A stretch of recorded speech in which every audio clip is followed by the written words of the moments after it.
بسم اللہ الرحمن الرحیم والصلاة والسلام علی سید المرسلین۔ ہمارے ملک میں قادیانیوں کے حوالے سے مختلف طرح کی بحثیں مختلف اوقات میں چلتی رہتی ہیں، اور جب بھی قادیانیوں کا کوئی مسئلہ آتا ہے تو ایک سوال بہت زیادہ گردش کرتا ہے سوشل میڈیا پر بھی، ٹی وی چینلز پر بھی، کہ جب ہمارے یہاں یہودیوں کو اور عیسائیوں کو رعایت ملی بھی ہے، جب عیسائیوں کے گرجا گھر اور ان کے چرچز بنے ہوئے ہیں، تو پھر یہ رعایت قادیانیوں کو کیوں نہیں ملتی؟ قادیانیوں کو کیوں تبلیغ کی اجازت نہیں ملتی، اور ان کو دیگر غیر مسلموں کی طرح سے حقوق کیوں نہیں ملتے؟ سوال کا جواب بالکل واضح ہے کہ قادیانیوں کا جو معاملہ ہے وہ دیگر کفار سے بالکل مختلف ہے۔ قادیانیوں کا حکم، منکرین ختم نبوت کا حکم دیگر کفار سے بہت زیادہ سخت ہے، اور یہ بات کوئی ہمارے آج کے علماء نہیں کہہ رہے، بلکہ ہم قرآن، سنت اور صحابہ کرام کے عمل کا جب مطالعہ کرتے ہیں تو ہمیں پتہ چلتا ہے کہ حقیقت حال یہی ہے۔ میں چند ایک چیزیں آپ حضرات کے سامنے پیش کرتا ہوں۔ قرآن کریم کی آیت، اور اس آیت کریمہ سے ہم دیکھتے ہیں کہ رب کائنات ان کے بارے میں کیا ارشاد فرما رہا ہے۔ سورۃ الفتح آیت نمبر 16 ہے۔ اللہ تبارک و تعالی ارشاد فرماتا ہے: کل المخلفین من الاعراب ستدعون الى قوم اولی بأس شدید تقاتلونہم او یسلمون فإن تطیعوا یؤتکم اللہ اجرا حسنا وإن تتولوا كما تولیتم من قبل يعذبکم عذابا علیما۔ اللہ تعالیٰ فرما رہا ہے کہ محبوب، ان پیچھے رہ جانے والے دیہاتیوں کو آپ فرمائیں کہ عنقریب تمہیں ایک سخت قوم سے جنگ کرنے کے لیے بلایا جائے گا۔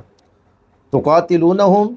تم ان سے جنگ کرو گے، او یسلمون، یا وہ اسلام لے کر آ جائیں، ایمان قبول کر لیں۔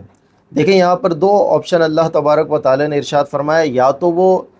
اسلام قبول کر لیں ورنہ تم ان سے جنگ کرتے رہو گے۔ فرمایا کہ اگر تم لوگوں نے اطاعت کی تو تمہیں اجر دیا جائے گا، اچھا اجر، اور اگر تم نے منہ پھیرا، جیسا کہ تم نے پہلے منہ پھیرا تھا، تو اللہ تعالیٰ تمہیں دردناک عذاب دے گا۔ اس آیت کریمہ میں دو آپشن دیے گئے، یا تو قتال کیا جائے یا وہ اسلام قبول کر لیں۔ تیسری کوئی بات، کوئی مصالحت کی، کوئی ایگریمنٹ کی، کوئی کسی قسم کی صلح کی کوئی بات نہیں ہوئی۔ اب اس آیت کریمہ میں یہ جو شدید جنگ کی بات کی، یہ کون لوگ مراد ہیں؟ حضرت رافع بن خدیج رضی اللہ تعالی عنہ ارشاد فرماتے ہیں کہ ہم اس آیت کریمہ کی تلاوت کیا کرتے تھے، لیکن ہم یہ نہیں جانتے تھے کہ یہ کون لوگ ہیں، اور جب حضرت ابوبکر صدیق رضی اللہ تعالی عنہ نے مسیلمہ کذاب کے خلاف لوگوں کو جنگ کرنے کے لیے بلایا تو ہمیں پتہ چلا کہ وہ کون لوگ ہیں۔ تو پتہ چلا کہ وہ مسیلمہ کذاب کی قوم تھی، کہ جس سے حضرت ابوبکر صدیق رضی اللہ تعالیٰ عنہ نے جنگ کرنے کے لیے مسلمانوں کو بلایا تھا، اور مسلمانوں کی ایک بہت خون ریز جنگ یمامہ ہوئی تھی۔ تو اب اس آیت کریمہ میں غور کریں کہ یہاں دو آپشن بیان کیے گئے کہ یا تو وہ اسلام قبول کر لیں یا ان سے قتال کیا جائے گا، تیسرے کسی آپشن کی بات نہیں کی، جبکہ دیگر کفار کے ساتھ مصالحت بھی ہوئی ہے، ان کے ساتھ ذمیوں والا معاملہ بھی ہوا، اور بھی دیگر طرح کی رعایتیں دی گئیں، لیکن ان کے لیے صرف دو باتیں کی گئیں۔ مزید ہم ایک اور آیت کریمہ کی طرف چلتے ہیں۔ سورۃ الانعام آیت نمبر 93، اللہ تبارک و تعالی ارشاد فرماتا ہے: وَمَنْ أَظْلَمُ مِمَّنِ افْتَرَىٰ عَلَى اللَّهِ كَذِبًا أَوْ قَالَ أُوحِيَ إِلَيَّ وَلَمْ يُوحَ إِلَيْهِ شَيْءٌ وَمَنْ قَالَ سَأُنزِلُ مِثْلَ مَا أَنزَلَ اللَّهُ وَلَوْ تَرَىٰ إِذِ الظَّالِمُونَ فِي غَمَرَاتِ الْمَوْتِ وَالْمَلَائِكَةُ بَاسِطُو أَيْدِيهِمْ أَخْرِجُوا أَنفُسَكُمْ الْيَوْمَ تُجْزَوْنَ عَذَابَ الْهُونِ بِمَا كُنْتُمْ تَقُولُونَ عَلَى اللَّهِ غَيْرَ الْحَقِّ وَكُنْتُمْ عَنْ آيَاتِهِ تَسْتَكْبِرُونَ۔ اللہ تعالیٰ ارشاد فرماتا ہے کہ اس سے بڑھ کر ظالم کون، جو اللہ تعالیٰ پر جو بہتان باندھے یا نبوت کا جھوٹا دعویٰ کرتے ہوئے یہ کہے کہ میری طرف وحی کی گئی ہے، حالانکہ اس کی طرف کچھ وحی نہیں کی گئی۔ اور اس سے بڑھ کر ظالم کون، جو خدائی کا جھوٹا دعویٰ کرتے ہوئے یہ کہے کہ میں بھی عنقریب ایسی ہی کتاب نازل کرتا ہوں جیسی اللہ نے نازل کی۔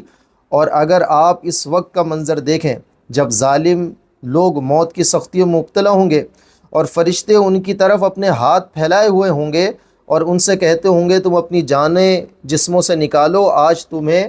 سزا میں ذلت کا عذاب دیا جائے گا، اور اس وجہ سے تم اللہ تعالیٰ پر ناحق باتیں کیا کرتے تھے اور تم اس کی آیتوں سے سرکشی کیا کرتے تھے۔ تفسیر بغوی جلد نمبر 3 صفحہ نمبر 168 پر ہے۔ حضرت قتادہ رضی اللہ تعالی عنہ ارشاد فرماتے ہیں کہ یہ آیت کریمہ بھی مسیلمہ کذاب کے بارے میں نازل ہوئی تھی کہ وہ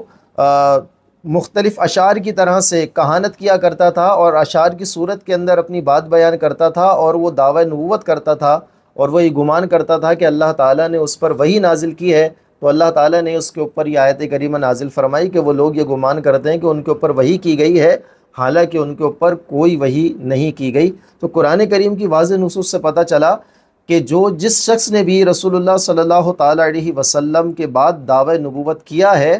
تو کس سختی کے ساتھ اللہ تبارک و تعالیٰ نے اس کو جواب دیا، اور کس طرح سے قرآن کریم نے ان کے ان باطل نظریات کا رد کیا۔